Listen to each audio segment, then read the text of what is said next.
Welcome back, everybody. Now today, what we are going to be doing is we are going to be officially maxing out our 5-star version of Nick Fury. Now we got him over the Cyber Weekend, which was a week ago actually. Yeah, we are going for Aegon, but Nick Fury, I can't complain. This guy is insane. And yeah, we're going to be maxing him out. I have plenty of tier 5 basic catalysts from beating variant 6 and 7. And although I did not get skill as a rank up gem from beating those two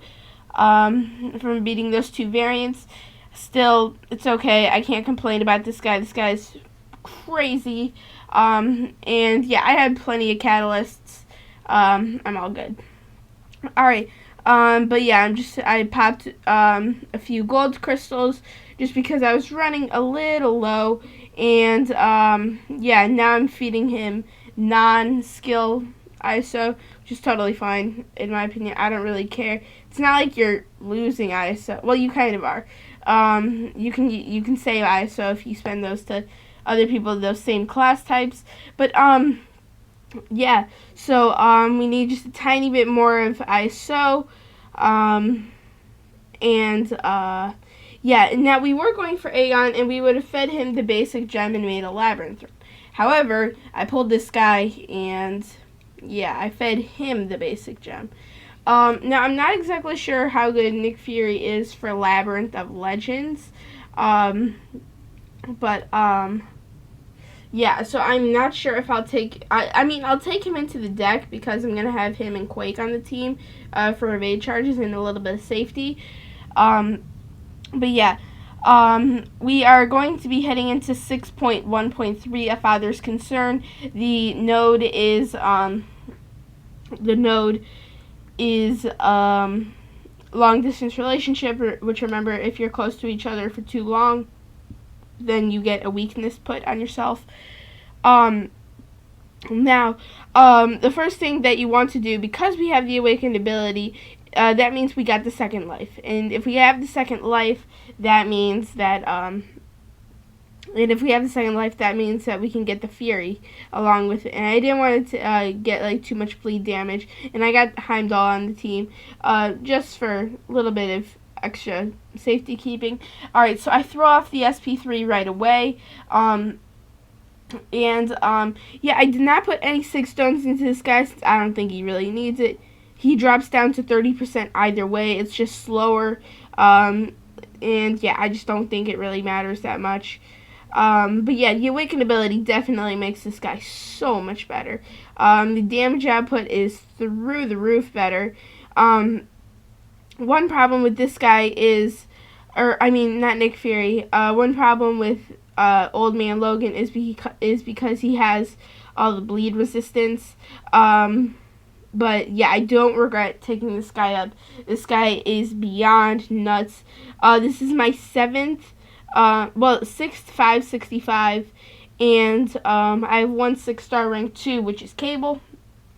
And yeah, but I'm trying to take Sunspot up, and I have a rank up gem for Quake, a Science 1 that I got from beating Variant 6 or 7, and yeah, I just want to throw that into her once I get enough ISO, and yeah, she'll be max rank 5, and I also got a mutant one that I'm either going to put into Neymar or Sunspot. I think I like Sunspot more, and I think Sunspot is better.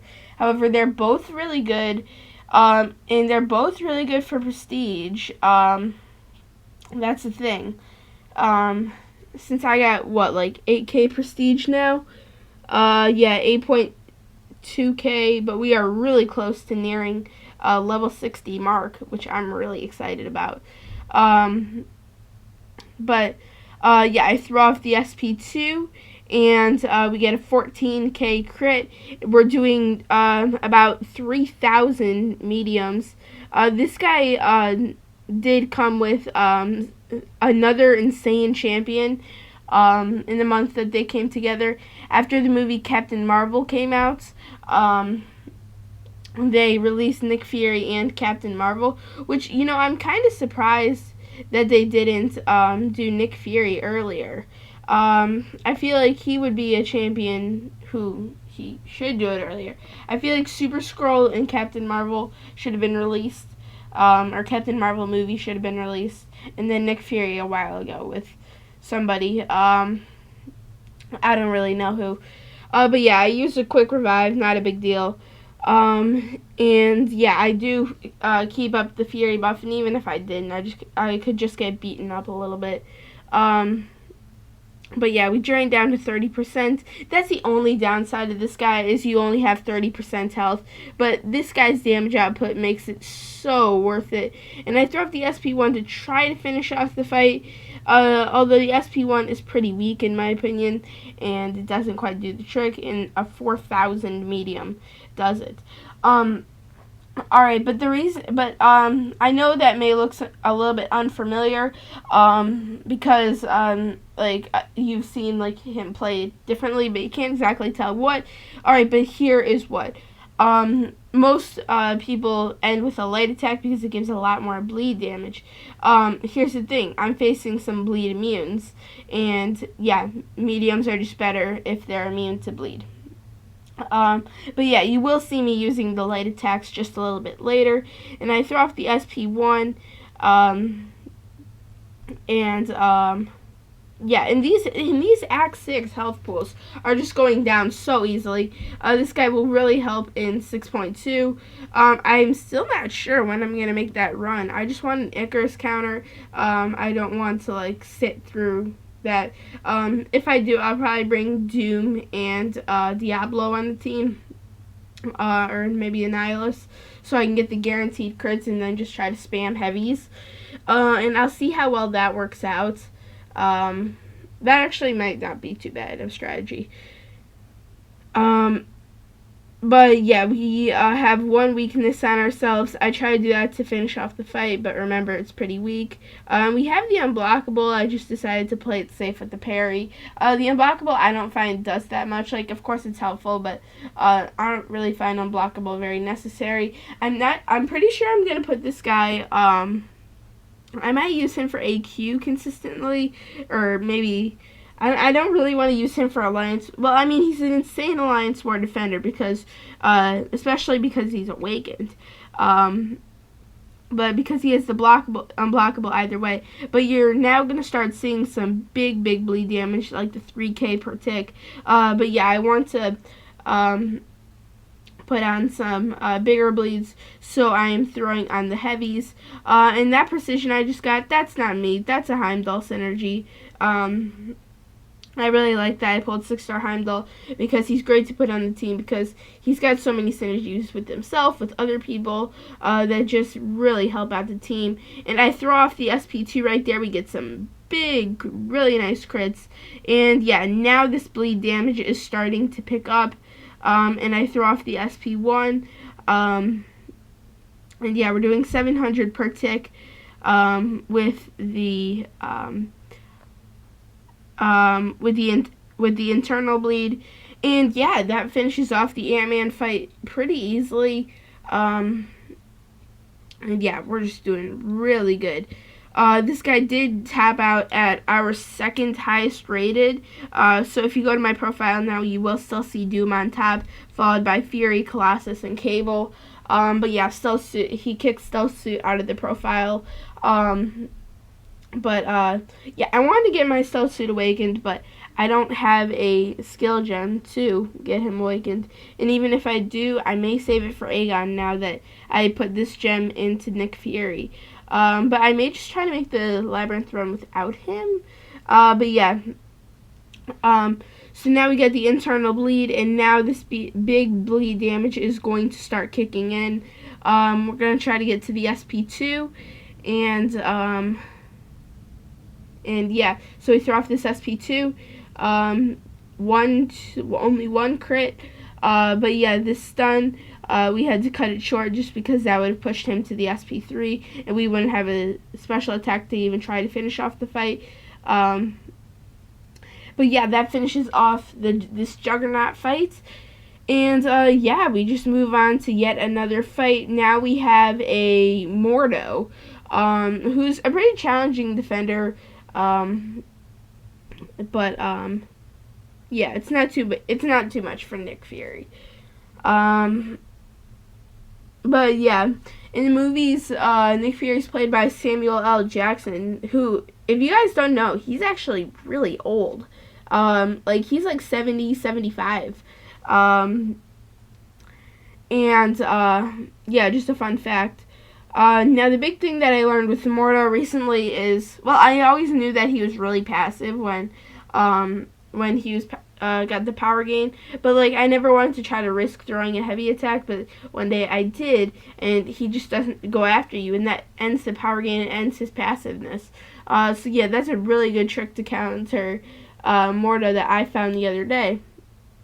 And yeah, here I'm trying to bait out the SP1.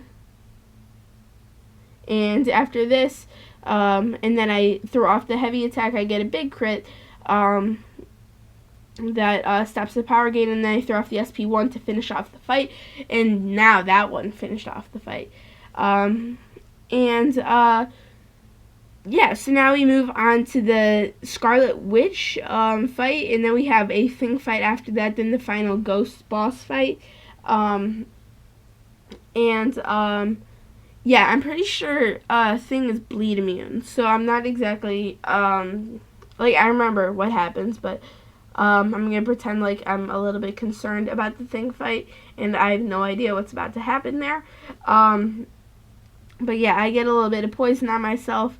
I do purify it, which is another great part about Nick Fury's defending. He can purify stuff really nicely and really easily.